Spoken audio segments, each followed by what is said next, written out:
Ecclesiastes 3:12. Alam kong walang pinakamabuti sa tao kundi magpakaligaya at gawin ang pinakamabuti habang siya'y nabubuhay. Be and stay happy. Panginoon, salamat sa kasiyahan, kaligayahan na maaari mong ibigay sa amin. Turuan mo kami kung paano bubuksan ang aming isip at puso upang tanggapin itong dakilang handog na laging nakalaan at gusto mong ibigay sa amin. Kayo po ang mangaral, mangusap, magpagaling sa mga sakit ng aming isip at damdamin, at kayo po siya, Panginoon, ang maitaas sa aming kalagitnaan. Be our preacher, our teacher, and healer, Father. We seek you in the name of Jesus, your Son, our Lord, our Savior and friend. Be and stay happy. Happy ba kayo? Sana totoo, ha? And do you stay happy? O ang dali-daling mawala yung kaligayahan sa isang ihip ng hangin, tanggal agad. Psalm 63:1, You are my God, I worship you. O Diyos, ikaw ang aking Diyos na lagi kong hinahanap. Very interesting yung pagtagalog ng worship. Nagkaroon ng added meaning yung hinahanap. At dapat hinahanap-hanap ng tao ang pagsamba dahil napakaraking ligaya ang natatamasa ng taong sumasamba. Habang itinataas mo ang Panginoon, kasama kang natataas dahil lagi kang isinasama ng Panginoon. Pero pagka hindi mo pinapansin ng Panginoon, ini-ignore mo siya at siya ibinababa mo, kasama ka rin bababa. Kaya ang taong nagtataas ang pangalan ng Panginoon ay lumiligaya rin kasi hindi kanya iiwan habang itinataas mo siya. Be happy, worship the God revealed by Jesus. Bakit sinabi nating the God revealed by Jesus? Because there are many misrepresentations of God revealed by many false prophets, by many unkind teachers, unenlightened preachers. So, if you want to be happy, worship the God revealed by Jesus. Kasi meron nga worshipful, pero ang sinasamba hindi yung uri at anyo ng Panginoon ng ating Diyos sa langit na ipinakikilala ng Panginoong Hesus. Kaya ang pagsamba tuloy nagiging oppressive, nagiging restrictive, at nagiging dahilan ng marami pang mga lungkot at takot. Bakit yung imahe ng Ama na ipinapakilala ni Jesus ang dapat nating sambahin at makilala? Because Jesus is the true and faithful image of God. Walang iba nahihigit kay Jesus bilang pinakamalinaw na imahen, pagpapakilala ng Ama sa langit. Colossians 1:15, si Kristo ang larawan ng Diyos na di nakikita. Ang Diyos ay di nakikita. Sa Old Testament, pag nakita mo ang Diyos, mamamatay ka. Pero ipinakita ni Jesus, nakikita na tuloy ang Diyos sa pamamagitan ni Jesus. A distorted image of God was presented by the Pharisees. And it continues to be presented by many teachers and preachers, a distorted image of God. Kaya pinagbabawal ng Diyos ang paggawa ng mga Diyos-Diyosan. Hindi lang itong mga rebultong kahoy o bato. Ito yung mga rebultong nasa loob ng isip ng tao. Yung kinakatahan ng isip natin na itsura, karakter ng Diyos na mali naman. So maraming imahen, hindi lang yung physical na pinanggigigilan ng mga Bible-based Christians. May mga imahen na nasa loob ng utak, doon nakaukit, na ang Diyos ay malupit, ang Diyos ay galit, ang Diyos ay ganito, ang Diyos ay nakakatakot, na mga imahen na itinuwid ng Diyos sa pagpapakilala niya sa kanyang sarili sa pamamagitan ni Jesus. Jeremiah 5:31, doon sa mga natuturo ng mga baluktot na aral tungkol sa Diyos, pawang kasinungalingan ng pahayag ng mga propeta. Ang kanilang utos ang sinusunod ng mga pare. So nakikita niyo sa buhatan ng prophet at ng priests sa Israel. Sinasabi ni Jeremiah, kabalbalan ang itinuturo ng mga propeta, kaya kabalbalan din ang sinusunod at ipinasusunod naman ng mga pare sa mga tao. Kaya ipinadala si Jesus para ituwid ang mga kabalbalan na yan. Isaiah 29:13, sasabihin naman ni Yahweh, sa salita lamang malapit sa akin ang mga taong ito, at sa bibig lamang nila ako ay ginagalang. Subalit, inalayo nila sa akin ang kanilang puso, at ayon lamang sa utos ng tao ang kanilang paglilingkod. Si Yahweh ang nagsasabi. Yung mga religious activities sa mga tao na yan, di ko yan gusto. Kasi imbento lang nila ang pinagmumula ng mga kautosan na yan. Nakaka-oppress, nakakapagpalungkot, nakakabawas ng ligaya ng buhay. Therefore, presenting or misrepresenting God. Mark 7:8, sabi ni Jesus, sa mga religious people of His time, binabaliwala ninyo ang utos ng Diyos at ang sinusunod ninyo yung mga tradisyon ng tao. Sa makatuwid, ang napakaraming katuruan sa lumang dipan, ginagawa ng mga Israelita, pinagpapakamatayan nilang sundin, sabi ni Jesus, tradisyon lang yan ng tao. At kasama doon ang lahat ng itinuwid niya. 10 walang gagawa pag Sabat, bawal ang kumain nito't ganun, ang mga babae, bawal sa ministry, etc., etc. Sabi niya ganyan, gawa lang yan ng tao. Kaya itinuwid niya. Worshipping God as represented by Jesus, gives salvation, acceptance, not rejection, peace, not trouble, rest, which all amount to happiness. Pag sumamba ka sa Diyos na ipinakikilala ni Jesus, ang bunga sa buhay mo noon, happiness. Gaan, hindi bigat. Laya, hindi tanikala, hindi kulungan. But worshiping the distorted image of God, misrepresented by many religious teachings, gives judgment, stress, and fatigue. Kaya marami mga tao habang nagiging mas religyoso, mas napapagod, mas sumasama ang ugali, mas lumulungkot, mas nagigilty. Pagka ang inuna mo ay mga kautusan, mga tradisyon, mga conservatism, hindi ka liligaya. Galatians 3:10-11. Ang lahat ng nagtitiwala sa pagsunod sa kautusan ay nasa ilalim ng isang sumpa. So, sunod ka ng sunod sa kautusan dahil doon ka naghahanap ng ligaya, doon ka naghahanap ng kaligtasan. Sabi ganoon, daig mo pa ang isinumpa, daig mo pa ang nakulam, daig mo pa ang nagkaroon ng parusang buhat-buhat mo. Sapagkat nasusulat, sumpain ang hindi sumusunod sa lahat ng nakasulat sa aklat ng kautusan. So pagka ikaw ay nagpailalim sa kautusan, dapat sundin mo lahat. Kasi pag meron kang hindi nasunod, sinusumpa ka. Pero may choice ka na hindi magpailalim sa kautusan, kundi magpailalim sa pag-ibig ng Ama na ipinakilala sa pamamagitan ni Jesus. So pumipili ka, law or grace, grace or works, righteousness that is achieved by your own deed, or righteousness that is received free from God through Jesus. Pag pinili mo ang kautusan, para kay sinumpa. At pag nagpapailalim, nang iilalim ka ng mga tao sa kautusan, dinadala mo sila sa kautusan, isinusumpa mo sila. Kasi binibigyan mo sila ng mga bagay na di naman nila kayang sundin, magigilty lang sila, makokondemn lang sila. Ngayon, pag pinaghalo mo si Jesus at ang kautusan, kabaitan ng Diyos at lupit ng law, yung sumpa at yung blessing, lito ka. Kaya may mga araw na masaya ka, may araw na hindi, may araw na tahimik ka, may araw na magulo ka. Lito ka kasi pinaghalo mo yung dalawang di dapat paghaluin.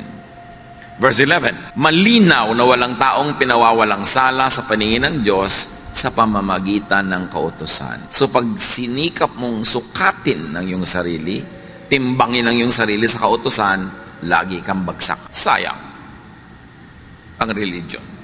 Walang dinalang kapayapaan, kaguluhan lang. Matthew 23:2 and 4, sabi mismo ni Jesus, ang mga tagapagturo ng kautusan at ang mga Pariseo, ang kinikilalang tagapagpaliwanag ng kautusan ni Moses. Nagpapataw sila ng mabibigat na pasanin sa mga tao, ngunit ni daliri ay ayaw nilang igalaw upang tumulong sa pagpasan ng mga iyon. Pag sumunod ka daw sa mga Pariseo at yung mga modern versions nila today, kasi sinasabi nila, tagasunod sila, tagapagpaliwanag ng utos ni Moses, dinadaganan kanila ng ubot ng bigat na dalahin at hindi kanila tutulungan sa paghihirap mo. In fact, dadagdagan nila yun ng pag-uusig at paghuhusga tuwing kulang ka. Lagi ka namang kulang. So, lagi kang pagod. So, be happy. Worship God as represented, as presented by Jesus. Anong Diyos ba yung ipinakilala ni Jesus? Ba't siya ipinadala? Para ituwid ang mali, itama ang liko, liwanagan ang madilim. Ipakilala ang Ama sa tamang paraan. Napakahalagang makilala ang Ama sa pamamagitan ng anak. Because He is the image of the invisible God. So stay happy, keep worshiping. Pwede ka naman magdasal sa bahay Pwede ka naman magbasa ng Biblia sa bahay. Pero bakit pa magpapagod ka? Tatawid ng ulan o alikabok, init o lamig? Because there is happiness in corporate worship. Pagka mga anak ng Diyos ay nagsasama-sama para magpuri, magpasalamat, bumababa ang luwalhati ng Diyos in a very special way. So defend and protect your worship from the thief. May magnanakaw eh. Ninanakaw yung worship. In fact, dumating ka na nga sa worship place, hindi ka pa rin maka-worship kasi nainis ka, nanakawan ka na naman. Kasi naghanap ka ng mali, nanakawan ka na naman. O nagpapaabala ka sa text sa'yo na wala na makatuturan habang nag-worship ka, nanakawan ka nun. Kaya textan mo, hoy, magnanakaw, tumigil ka. Ninanakawan mo ka ng worship time ko eh. Diba? Yung mga dumadapo sa isip mo na kung ano-anong mga guni-guni, mga alalahanin, ninanakawan ka. Nandiyan ka na nga, nanakawan ka pa rin. Sayang naman. Buti pa, hindi ka na dumating, pa hindi ka nagastos ng pamasahe, oras, yung pala nananakawan ka rin eh. Kaya dapat ipaglaban yan. John 10:10, dumarating ang magnanakaw para lang magnakaw, pumatay at manira. Naparito ako upang ang mga tupa ay magkaroon ng buhay na masaganang lubos. At yun ang gusto ng Panginoong Diyos, ang Ama sa langit, na ibibigay ni Jesus sa atin, kalinawan ng isip para tayo lumigaya sa buhay. At isa doon, maunawa natin yung ligaya, ma-enjoy natin yung ligaya ng pagsamba. There is happiness in worship. Marami sa mga nade-depress, isa sa mga nangyayari sa buhay nilang unang-una, tumitigil silang mag-quiet time, manalangin, mag-devotion. Tapos tumitigil sila na mag-Bible reading, tumitigil silang mag-pray, at tumitigil silang sumali sa family, group, corporate worship. Kaya palala ng palala. Psalm 89:15, mapalad ang taong sa'yo'y sumasamba. Sa pagsamba nila inaawitan ka, at sa pag-ibig mo'y namumuhay sila. Kaya yung mga taong laging, ayoko pong sumali ng choir, ayoko pong mag-Sunday school teacher, ayoko magkaroon ng ministry, kasi madalas hindi ako nakaka-attend. Lalo kang sumali. At mas mahigpit yung leader mo ng pag-check ng attendance, pinandidilatan ka na halos maglaglag ang mata niya pag late ka, blessing yun sa'yo. Kasi nauobliga kang dumating. Kasi pag dumating ka na, ikaw na yung mabe-bless. Alam niyo yung pagdalo sa mga gawain ng Panginoon? Yung minsan tinatamad ka, ayaw mo, meron kang negative feeling, habang papunta ka pa lang yun, kasi dinajablo ka eh. Pero pag nandun ka na, ang totoo nun, nagpapasalamat ka na, ay salamat, dumating na ako. At pag pauwi ka na, nagpapasalamat ka, salamat, ipinaglabang ko to, kasi meron talaga ako na pala. Yung struggle sa papunta lang yun. Doon kayo dapat magwagi. Kasi, talagang nanakawan. Psalm 63:1, in my heart, I long for you, as I would long for a stream in a scorching desert. At ang ginawa dito ang halintulad ay usa na nagtatatakbo ng ubod ng bilis sa napakainit na desyerto. Kaya as the deer panted for the water, so my soul longs after thee. Panted, ibig sabihin nun yung humihinga ng ubod ng bilis kasi uhaw na uhaw, pagod na pagod. As the deer pants for the water. Hindi yun isang piraso ng pantalon. Buntong hininga yun. So, napaka-importante kasi sabi niya, para akong usa. Uhaw na uhaw ako pag malayo ako sa iyo. Ikaw ang tubig ko, ikaw ang aking living water. So, can you imagine kung gaano uhaw yung mga taong hindi sumasamba? Pero madalas, hindi nila alam na yun ang dahilan ng pagkauhaw nila. So, worship lifts God up. And in the process, the worshiper is also lifted up. Sabi, bakit po ba natin itinataas ang pangalan ng Panginoon? Ganun po ba siya ka-proud? Gusto lagi itinataas, no? Pag itinataas mo siya, nahihila ka rin niya pataas. Ikaw ang nakikinabang. Pag pinupuri mo siya. Kasi pag pinupuri mo ang Panginoon, nabubuhay sa iyo yung mga pamana sa iyo ng Panginoon. Yung karakter mo na galing sa Kanya, yun ang nang umiiral, yun ang nangingibabaw. Kaya aangat ka at diligaya. Pero pag ang pinupuri mo sa lifestyle, sa salita, sa buhay mo ay ang dyablo, yung mga karakter ng dyablo na nasa iyo rin, ang mabubuhay. Ang siyang mangingibabaw at mananaig, kaya magkakata-dyablo ang buhay mo. Kaya napakahalaga nung pinipili mo ang iniangat ang Panginoon. In our hearts, there is a God-sized vacuum that only God can fill. Alam niyo naman yung vacuum. Pero sa puso natin, may vacuum yan. May vacuum for kotse. Pag nagka-kotse, lumigaya ka. Sige. May vacuum for love life. Pag nagka-love life, lumigaya ka. May vacuum for pera. Nagka-pera ka, lumigaya ka. Pero ang pinakamalaking vacuum sa puso ng tao ay yung para sa Diyos. At liban na lang na nandun ang Diyos, kahit mapuno lahat yung ibang vacuum kanina, nagkakotse ka, nagka-love life ka, nagkabahay ka, nagkapera ka, pag wala yung Panginoon sa vacuum niya, hindi ka maligaya. Pero pag ang Panginoon nandun na sa vacuum niya, kahit yung iba wala pa, maligaya ka na rin. Dala ka na. There is a God-sized vacuum that only God can fill. And a lot of that is filled in corporate worship. Kaya ipinaglalaban natin yun eh. Pwede naman tayo mag-worship na lang kanya-kanya, sa kanya-kanya mga sulok-sulok, gilid-gilid. Why rent a big place like this and pay for electricity and water and everything? Because we need a place where we can all worship together. Because God is delighted in worship that is comprised of many people, His children. At sa worship na yun, hindi lang yung nagkakakanta ka, nagdadasal, nagkakakilala kayo, nagkakatulungan, nagmamahalan kayo. Yun pa ang dapat ma-achieve. Kaya merong corporate worship. Psalm 42 verse 2, my soul thirsts for God, for the living God. Kaya marami mga tao, depressed po ako, malungkot po ako.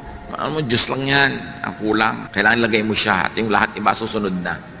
Although marami pang ibang pwedeng gawin para yung mga depression na yan ay matanggal, pero inuuna mo yung relasyon mo sa Diyos. Kaya tayo tinuturuan. Ba't ba tayo tinuturuan laging be thankful? May ibig mo sabihin, ang gulgulo na ng buhay ko, be thankful? Yes. Kasi pag inisip mo yung dapat mo ipagpasalamat at nagpasalamat ka, ang nabubuhay sa iyo yung espiritu ng pagpapasalamat, hindi yung pagrereklamo. At pag nabubuhay yung espiritu ng pagsasalamat, nagiging magnet yon para lahat ng magagandang bagay magdatingan sa buhay mo. Kaya ka tinuturuan to be thankful. Hindi ka para utuin. O hindi ka para mag-in denial na hindi naman ka masaya, pupuri ka. Hindi ka nga masaya, kaya magpuri ka at sasaya ka. Dalawa lang yan mga kapatid. Ang saya-saya mo, kaya ka nagpupuri sa Diyos. O ang lungkot-lungkot mo, kaya magpuri ka para ka sumaya. Pareho ang effect. So if you have enough reason to thank God, thank God. But if you have no reason, you think to thank God, all the more that you should thank God para bukas ang isip mo na oo nga pala, maraming dapat ipagpasalamat. That's why you should count your blessings. Yung sumasamba, bakit ganun? Pagka hindi sumamba, parang kulang ang buhay. Kasi nakita na nila ang luwalhati ng Panginoon pag sumasamba sila. Psalm 63:2, I have seen your power and your glory in the place of worship. Or translated another way, also very correctly, grammatically, is when I worship. I see your power and your glory when I worship. And it is I, not we, kasi personal. Pag sumasamba ka sa Panginoon, ikaw ang nakakadama. Nakikita mo, hindi ng mata, yung kaluwalhatian ng Diyos. Nakikita ng spiritual eyes mo yun. That's why you are filled up. You are uplifted. That's why worship, although it might be demeaning, but we don't want to demean it, but worship is therapy. Kailangan ng tao sumasamba. Kailangan nga, kaya pag may kumakanta, dapat wala siya, dapat tama siya sa tono. Kasi sambang-samba ka na, tapos biglang, ay, half note. Ay, wala sa tong, ay, lumipat ng key. Di ba? Ay, lumandang ng 2 octave ang singer. Paano ka mabe-bless doon na aabala ka nung kakulangan niya ng preparasyon? Kaya dapat excellent hindi dahil para tayo ma-oppress, kundi para walang bara. Kasi pag hindi excellent ang gawa ng mga naggagumagawa, may bumabara. Kaya duty mo na gandahan yan para hindi ka maging issue. Yung singer ka, kakanta ka para sa Panginoon, tapos ang suot mo para kang payaso. Naabala yung mata namin. Di ba? Iniisip namin, saan kaya siya galing na karnabal?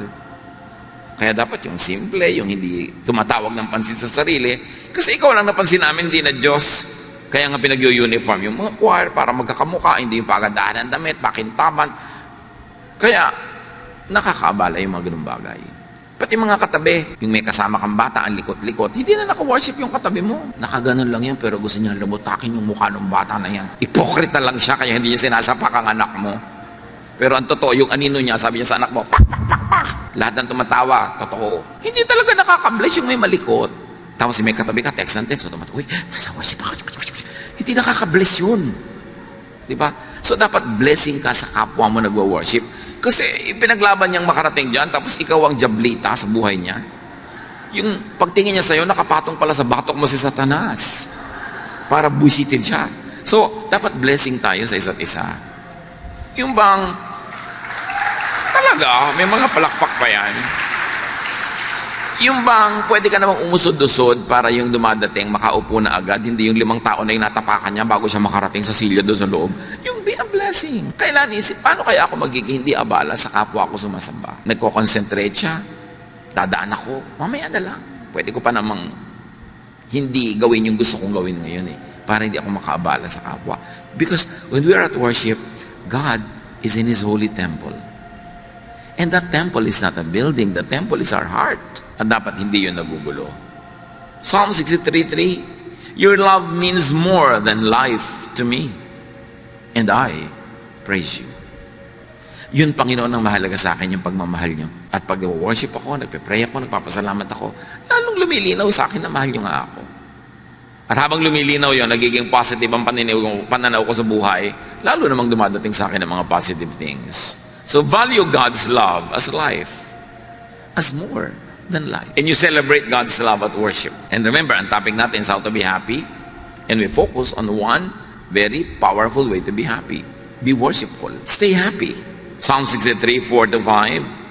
As long as I live, I will pray to you. I will sing joyful praises and be filled with excitement like a guest at a banquet. Masaya. So dapat iniiwan sa labas ang lahat ng mga cares, mga worries. Pupunta ka ba lang sa worship, itapon mo na yung mga nagpapaalala sa'yo, gumugulo sa'yo, para nakalagay ka sa tamang lugar. Put yourself in a path of blessing. At hindi lang sasama-sama tayo, may individual and personal worship pa. Psalm 63:6, I think about you before I go to sleep. And my thoughts turn to you during the night. Sabi mo, siguro, wala pang Netflix noon. Kaya niya nagagawa yan. Kaya may Netflix, kaya wala. Kaya may YouTube, kaya wala. Dapat i-reserve niyo sa Panginoon ang last 30 minutes of your waking hours. Kung matutulog ka ng 9:30, dapat 9 o'clock, wala nang ibang bagay. Sa Panginoon ka na nakikipag-usap, nakikipagniig.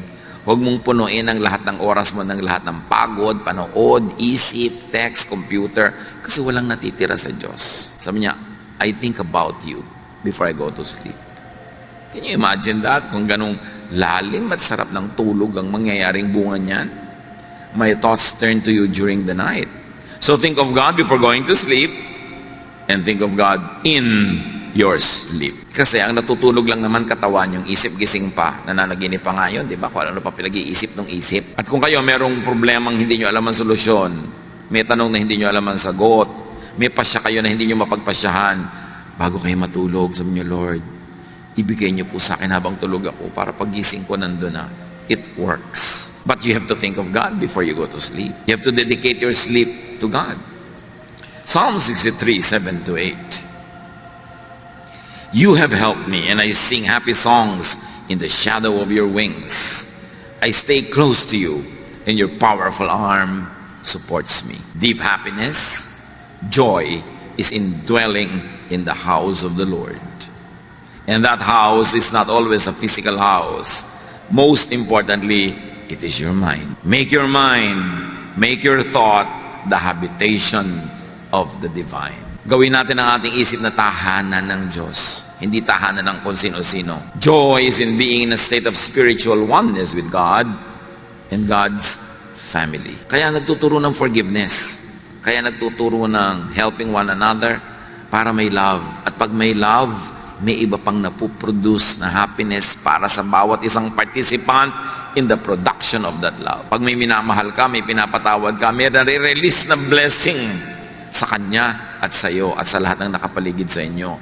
And that blessing is more than the sum total of everything you do.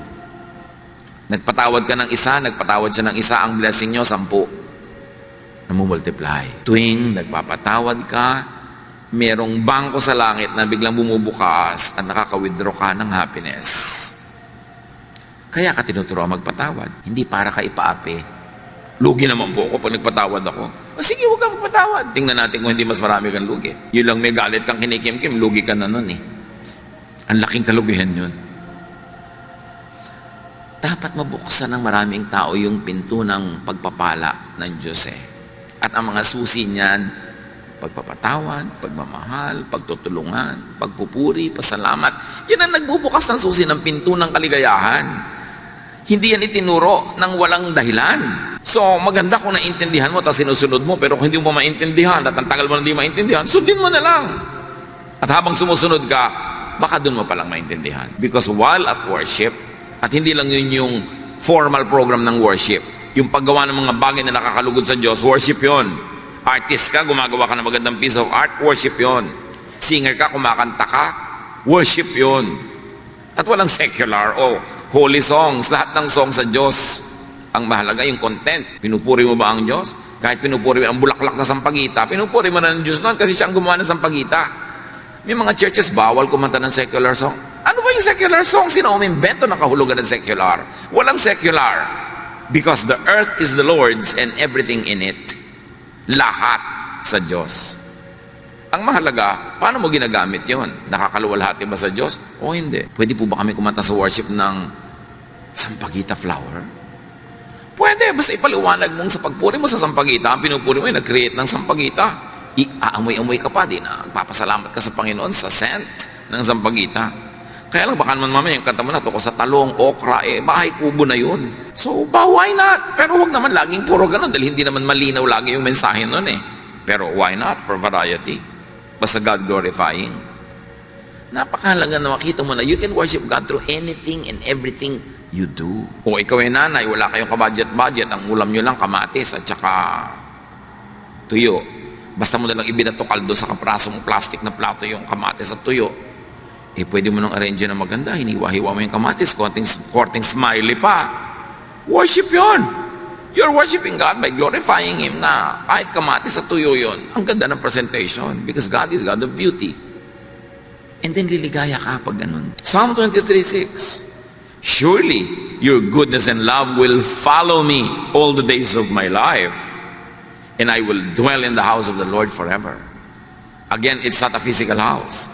Pag yung goodness mo, yung love mo, nakikita sa buhay ko at ginagawa ko araw-araw, daig ko pa ang nasa templo araw-araw. Because my life and my lifestyle becomes your temple. Therefore, with anything and everything I do, I worship. I celebrate life. I live thankfully and gratefully. Psalm 84, 1-4, how lovely is your dwelling place, Lord Almighty. My soul yearns, even faints for the courts of the Lord. My heart and my flesh cry out for the living God. And up to a point, pwede natin yung i-apply sa places. Gusto ko pong mapunta sa bulwagan ng Panginoon. Nakaka-worship ako, may fellowship pa, masaya, nakakagaan. At yung bulwagan na pwede rin nasa puso mo lamang. Even the sparrow has found a home, and the swallow a nest for herself, where she may have her young, a place near your altar. Lord Almighty, my King, and my God. So kahit yung mga ibon-ibon, natutuwa na pumunta sa mga templo, di ba? Yung mga places of worship, lalo matataas, tinitira ng mga ibon. So it's a kind of metaphor na kahit mga ibang mga nilalang ng Diyos, gustong lagi nilang nasa malapit sa templo. Again, the temple should go beyond the physical meaning, but go to the spiritual meaning. I like to be near you, to behold your beauty, to sing of you, about you, and to you. Blessed are those who dwell in your house. They are ever praising you. So happiness actually is really emotion. And emotion is nothing but brain and blood chemistry. So pwede natin na ayusin ang ating blood and brain chemistry para mag-create ng emotion that is happy. Yan ang ginagawa ng mga maraming therapists. Yung pinapaamoy ka na mabango, pinapakita ka na magandang view, pinapaninig ka na mga tunog-tunog ng ulan. Because when your brain is induced to be happy, the brain commands the blood to change its chemistry, and you become happy. Because happiness, like all emotions, is chemistry. Kaya may mga negative chemistry na nakaka-deceive, yung mga yung higop ng higop at amoy ng rugby, hindi nagugutom. Kasi niloloko sila ng utak nila, nabusog sila. Kaya yung mga nagtitake ng mga ibang drugs, kahit 3 araw na gising-gising, kasi niloloko sila ng drug na hindi sila inaantok. May negative effect, pero may positive effect ang ganyang mga bagay. So be and stay happy. Think thoughts that make you happy. When you think happy, your brain is happy, your brain commands your blood and your whole body to be happy. But when you think sadness, when you think horror, when you think fear, your brain commands every part of your body to produce fear. anxiety, worry. So it's all a thought. Kaya kayo, masaya, kumakain, ang ligaligaya, bigla niyong nakaalala yung asawa niyong malayo na biglang bakasyon, nangangalo niya. Diba, bigla mag-iinit ang mga paligid ng tenga mo, maiiba ang tibok ng iyong puso, magkagalit ka na, wawala ka ng gana, mahirap lumulon, dahil lang yan sa naisip mo. Actually, wala ka pa nakita. Kasi ang iniisip mo, nagiging ganun ka. Can you imagine kung paano tinotorture ng mga taong selosa ang sarili nila? Ng mga taong mainggitin, mga taong magagalitin, mga taong mapaghanap ng mali, tinotorture nyo ang inyong sarili. Kasi kung anong isipin ninyo, yun ang iuutos ng utak nyo sa lahat ng bahagi ng iyong katawan na sundin. That's why you can think yourself into happiness. You can think yourself into sadness. That's why it's very, very important to be in command of your mind, of your brain. If you think happy thoughts, you'll be happy. Kaya sabi sa Philippians 4:8, what is praiseworthy, think of it. Yeah. Whatever is pure, whatever is godly, whatever is beautiful, whatever is praiseworthy, think about such things. May nagpadala sa'yo ng pagkain, hindi masarap, iisipin pa, iniinis niya ako ha. Pinapadala niya ako ng matabang na sinigang. So ano mangyayari sa'yo? Di negative ka, lulungkot ka, magagalit ka. Pero inisip ko, wow, kahit walang lasa, at least naalala ako. Gawin ko ng fertilizer. Oh, di ang saya mo, nasa pag-iisip mo lang yan eh. You are what you think. You are how you think. So, can you imagine when you are angry or jealous or discontented, nilalason mo ang iyong katawan.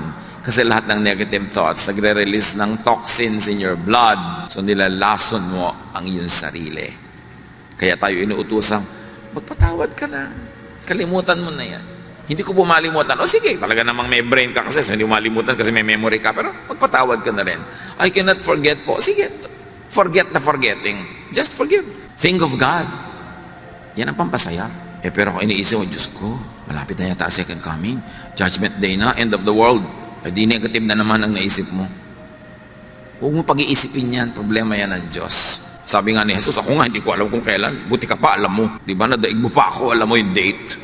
Tapos pag hindi nangyari, may mga kung ano-ano kang palusot. Ay, may blah blah blah blah. Ang isa lang ang ibig sabihin, mali ang prediction mo. And if what a prophet says does not come to pass, he is a false prophet. Ang dami na. Naglagay ng mga petsa, oras, so hindi natuloy. Kasi marami pa kayong kasalanan, binibigyan pa kayo ng God ng second chance. Palusot. Napalusot yung mga nagbibigay ng mga date, tapos hindi naman natutuloy. Huwag yung iniisip yan. The idea of and about God should be happy, not sad. Restful, not burdensome. Assuring and peaceful, not fearsome. It should be loving and forgiving, not hateful, not vindictive, and definitely not judgmental. Huwag kayong kakampi sa isang political party, sa isang bansa, sa isang lahi, sa isang relihiyon, kahit malupit sila sa iba, in the name of God, bola yon. God will not want you to have any part in any violence, unkindness, in anything that robs people of happiness or dignity. Tapos done in the name of God, dapat matalino na tayo by now. Minamanipulate tayo ng mga ganyan. So, you want to be happy, think of the God presented and represented by Jesus. And then, do activities that make you happy. May mga iniisip, may mga ginagawa, physical. Kasi happy feelings create happy activities. Di ba pag happy ka, yung feeling mo, gumagawa ka ng happy activity. Halimbawa, ang saya mo, magluluto ka ng special para sa pamilya mo. Pero kung wala kang happy feelings, walang happy activities, baligtarin mo. Wala kang happy feelings, gumawa ka ng happy activities na magke-create ng happy feelings. It works both sides of the equation. Happy feelings can create happy events, but happy activities can create the happy feeling. So kung wala ka ng happy feeling, gumawa ka ng happy activity, that's under your control. You can do that. And then, may iba, mare-reverse, sasaya ka at ang iba. You cannot always control what you could do, your physical situation, but you can direct your thought. Si Paul and Silas, sa paggawa ng mabuti, sa pamamalitan ng tungkol kay Jesus, nakulong. Di lang nakakulong, dinala pa sa malalim na dungeon, di lang yon, itinali pa ng mga kadena at bakal lang kanila mga paa at kamay sa pader. Hindi ka makakamot, biruin mo yun, hirap nun. Pag may kumate, tinuka ka ng lamok, whatever, nauuhaw ka, gusto mo punta sa toilet, di mo magawa. Dapat magreklamo ka na sa Diyos, Lord, I serve you. Bakit ako nandito? But Paul and Silas sang hymns because you can choose. Whatever it is that you are going through, you can choose to complain or to be thankful, to be negative or to be positive. And because they were very, very positive, and they sang hymns and they lifted God up, and all the other prisoners were blessed through their singing, and they forgot their own sorrows and their own complaints, God sent an earthquake that shook the very foundations of the place. Dahil sa pagpuri. Induce desired thoughts and emotions in your brain. Kumbinsihin mo yung isip mo, akayin mo yung isip mo na magpakasaya at aakayin niya ang lahat ng bahagi ng iyong katawan na sumunod. Romans 12:2, be changed by the renewing of your mind. And if I may extend that, change your situation outside of you by changing the thoughts inside your mind. Because it is the thought that is the habitation of God. And it is through thought that the power of God can be made real in our lives. Yan ang dapat natin i-develop, yung mas transcendental, yung mas invisible aspect of the faith, which is really mental discipline. Create happiness in your heart and your mind. At pwede ka nun, either masaya ka, so kumakanta ka, or malungkot ka, kumanta ka para ka sumaya. Pero huwag naman ang kakantahin mo yung tuwing lulubog ang araw. May umabot pa sa inyo sa kanta na yan. Nakakalungkot ng mga kanta, nalulungkot ka na nga. Dapat ibahin mo, baliktarin mo. So let and make sensations of sound. Alam niyo, lahat ng buhay may tunog. Yung tinetest ka dito ng takbo ng ugat sa iyong leeg, pag pinakinggan mo yung machine, bruwak, bruwak, gumaganyan-ganyan. Yung pala hindi mo nadidinig, pero through a machine, dinig. Because lahat ng life may sound. Kaya punuin mo ng sound ang buhay mo, music, para ka sumaya. Or sight. Tulad nun, pag nakikita na yung temple, lumiligaya sila, or whatever the equivalent is in your life. Make sensations of smell and scent. Bakit sa Bible, ang dami-daming, you anoint my head with oil, my cup overflows. Surely goodness and love will follow me all the days of my life. The anointing of the oils in the Old Testament, in many ancient traditions, are healing ang effect. Soothing to the emotion, comforting to the body. At yung mga oils na yun, hindi yung mga katulad ng oil na malalagkit, yung mga malalagkit na galing sa petroleum products, 3 araw na nasa balat mo pa, hindi yun ang oil na pinag-uusapan, yung mga pure. Dahil talagang laging healing yan. Sabi niya, anoint the sick with oil and they get well. So may healing powers talaga, yung amoy, yung flavor, at yung dating sa yung balat. So smell, aromatic things, taste, good food, good drink, good fellowship. Touch. That's why the laying on of hands are supposed to heal, because touch heals. May mga kamayan, may mga hug-hug, kasi nakaka-heal yun. And all of this lead to produce happiness. Happiness thoughts, happiness chemistry. So maraming paraan para sumaya. Iniisip mo, o gumagawa ka ng activities na nagpapasaya, o isinasubject mo ang sarili mo sa senses, through which happiness, joy, pleasure can pass. Si Elisha sa 1 Kings 19, this wonderful, powerful prophet of God wanted to die. Pero nabaligtad yun, matapos makakain, makatulog, at makipag-fellowship with an angel. Do the same. Ang dami-dami ko natatanggap ng mga tanong sa Facebook at kung saan-saan, nade-depress po ako, nalulungkot po ako, blah blah blah, ano pong pwede kong gawin? Well, change your body chemistry. Uminom ka ng masarap, kumain ka ng masarap, matulog ka, kung pagod ka, kung sobrang tulog na, gumising ka. Get out of your bed and be active. Fellowship with people, do something enjoyable.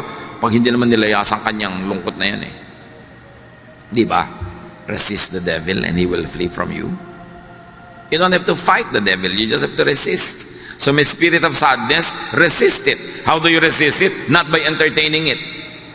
Nalulungkot ka na nga, magkukulong ka pa sa kwarto, di na solo ka ng diablo. Nalulungkot ka na nga, ayaw mo pang kumain, nade-depress ka na, ayaw mo pang gumalaw, lalo kang malulungkot. Dapat baguhin mo ang situation mo. Now in life, you can be the recipient of happiness, meaning you're naturally happy because there are things that make you happy.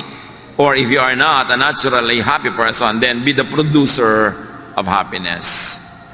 Umimbento ka ng kaligayahan. At through lahat ng pinag-usapan natin mula kanina pa, na kung gusto nyo, uulitin ko lahat. Pero hindi naman, natatandaan nyo naman eh. Diba? Make yourself happy. Think of God. Change your thoughts. Use physical things to make you happy. Senses, smell, sight. Create and produce happiness with directed thought. If you don't direct your thoughts, the devil will. That's why you have to control your thoughts. Direct your thoughts. Create and produce happiness with activity. Kaya malaking therapy yung may ministry, lalo kung committed ka talaga, kahit na tinatamad ka, medyo mabigat ang pakiramdam mo, dadating ka pa rin, ang ending sumaya ka. Na iba ang takbo ng iyong buhay. Create happiness with sensations, with aroma, with taste. Anoint with oils.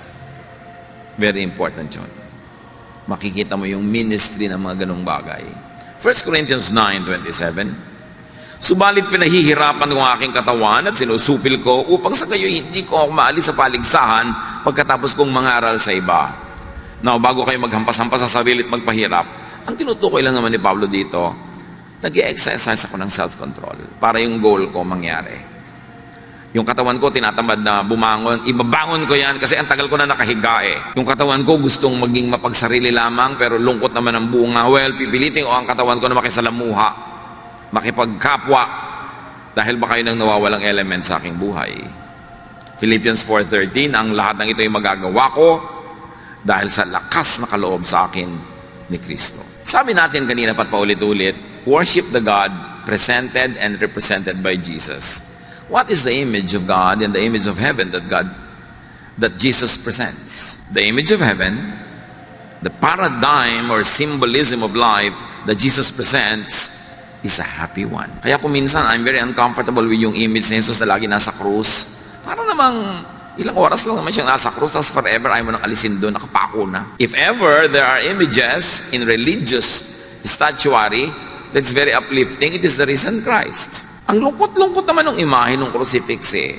Tapos nasa ospital ka, nag-aagaw buhay ka na, yung pa ang nakita mo pagdilat mo, nasa heaven na ba ako? Diba yung bakit kailangan yun? Kailangan malungkot. Sasandali lang naman yung nangyari. We appreciate the meaning of the cross, but do not trap Jesus in the cross. He was there only for a few hours. Ang image na ipinapakita sa atin ni Jesus tungkol sa kalangitan, sa paghahari ng Diyos, makikita sa kanyang hilig magpakain. Pinakamadalas at pinakamadramatic ang mga pagpapakain ng Panginoon sa mga tao. Like, Jesus fed the 5,000 miraculously with 5 loaves and 2 fish. And then the lasting image of Jesus that we keep repeating is the Lord's Supper, eating, drinking. And the Lord was accused of eating with sinners. He was called a glutton and a drunkard. The first miracle was to produce wine at a wedding in Cana. And the parable, the symbol of heaven, symbolized by the wedding banquet, is that anyone and everyone is invited. This is all about food. This is all about sharing a fellowship. This is all about the table. This is enjoyment. This is happiness. This is the message of God through Jesus. Enjoyment, happiness. By being together, by sharing, by eating together. We do not see episodes of Jesus eating alone. He was always feeding people. After the resurrection, His disciples went fishing. Pagbalik nila sa shore, nagba-barbecue na si Jesus. May mga sinugba na ng mga fish. Nagpapakain siya. Tapos sabi pa niya, the risen Christ enters a room through the wall and says, may makakain ba dito? You know why eating lagi? Because when people eat, they sit together. And when they sit together, they chat, they laugh, they share life, they share problems. Somebody has a problem, somebody offers a solution. It's a fellowship. This is the heaven that Jesus presents. That's why the examples of heaven is always a banquet. You lead me to your banqueting table. Your banner over me is love. Laging ganon. Lagi siya nagpapakain. And in the Gospels, in case you haven't noticed yet, Jesus prefers eating more than fasting. Kaya siya yung sinabihan, sabi ng mga religious people, bakit ang amo nyo hindi kayo nagpa-fast? Hindi katulad ni John. At para na lang walang maraming usapan, sabi ni Jesus, nandito pa ako, so feasting muna, walang fasting. Pero wala naman siya inutos sa kanyang mga disciples na mag-fast kayo lagi. Tapos sasali ka sa mga simbahan na lagi nagpa-fast, mukha ka tuloy bungo. Ibig mo sabihin, nilikha ng Diyos siya sikmura mo para gutumin. Paminsan-minsan, may fasting. It could be healthy. It could be helpful. But it was never glorified by Jesus. In case you forgot that Jesus is the model, He is the image of the invisible God, and His image of heaven is a banqueting table. In fact, napatunayan na ng science sa yung mga sobrang nagda-diet, nade-depress. Kasi nade-deprive. Yung kakain, binibilang yung calorie, may computer siya at binibilang-bilang niya bawat okra, bawat ito. Paano ka liligaya kumain nun? Yung papakainin mo sa, ay naku, diet ako. Ihampas mo kaya sa itong plato, no? Inihanda ko to para sa'yo, tapos para ka nakakita ng lason. Allergic na allergic ka sa pagkain, kaya ka depressed, kaya ka malungkot, kaya ka nangangayayat. Hindi yan ang gusto sa'yo ng Panginoon. Kaya yung symbol niya lagi is feasting, the Lord's Supper, sineselebrate pa natin. Hindi Lord's Supper as in F, P. So nakita natin na kaisa-isang beses na ipinakita si Jesus na nag-fast dahil lang kasi walang pagkain sa desert. Di ba? Pag-ahod niya doon sa baptism, dinala na siya ng Espiritu, wala naman siyang baon. Hindi naman niya sinabing, mag-fast ako ng 40 days. Nagkataon na inaabot ng 40 days, wala naman siyang baon. Pero hindi naman niya sinadya. Tapos yung iba ginagaya si Jesus, nagpapas ng 40 days, pag na-hospital, Lord, why po? Sumusunod naman ako sa iyo. Sabi, sino may sabi sa iyo, gayahin mo ako? Wala lang akong baon nun. Bakit gino-glorify ang ganyang mga bagay? So he eats with people most of the time. Why? To show that God is in fellowship with the people in an open table. Open, ha? Everybody is welcome. Babae, lalaki, makasalanan, hindi makasalanan, tax collector, sinner, Hebrew, Greek, whatever, welcome, open table. Ibig sabihin, kalimutan nyo na yung mga division na yan para tayo sumaya. Mga exclusive nyo na yan na pampalungkot. Fasting is individual and could be unhappy, while group dining is communal and usually happy. So yun ang model ni Jesus. Gaano natin siya kakilala? Kaya nga ang mahalaga yung the God presented by Jesus, not by the Pharisees. So be happy and stay happy. It's the primary duty of life. Let happiness come to you, or you create it if it takes long to come. And then make others happy. Kung may mission ka sa buhay na mahirap i-define, padaliin mo, make others happy. At pati ikaw, sasaya pag nagpapasaya ka. Allow others to be happy. Don't be a killjoy. Let others be happy. Because you keep happiness when you give it away. In deep spirituality, you keep what you give away. And you lose what you selflessly keep for yourself. Ama namin, salamat sa kaligayahan. At salamat dahil ibinibigay niyo sa amin ng mga susi sa kaligayahan. Paglinawin niyo po ang aming isip. Para kami nagigilty pag masaya. Kasi gusto niyo masaya kami. At sariwain niyo sa amin, pabalik-balikan na aming isip ang mga paraan upang mapasaya ang sarili. Dahil pag masaya kami, masaya kayo at masaya rin yung iba sa aming paligid. But when we are miserable, we make everyone else around us miserable as well. Teach us, Father, na huwag kaming maging matigas ang ulo. Today, when we hear your word, teach us not to harden our hearts as in the rebellion of Israel against you. Teach us. Magbulay-bulay tayo sa mandali and make it a mission to make someone happy. Father, continue to minister to your people as we remain silent before you.